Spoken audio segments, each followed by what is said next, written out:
Yo hablo español, pero no es perfecto, pero yo trato. Let's say you need to communicate with someone in another language. Google can help you do that.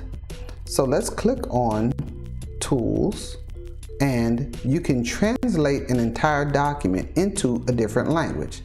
If I click on Translate Document, it's going to create a new version of the document that will be translated into the language that I select.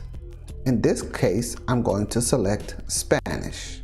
If I scroll down, I'll see Spanish, and then I'll click on the Translate button, and it will create a translated copy of the same file name. As you can see, it also translates the outline as well.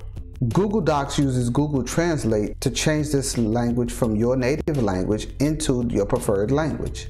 It may not be perfect, but it is a way to convey your ideas if you don't have a translator. This new file is also accessible for you in your Google Docs and your Google Drive.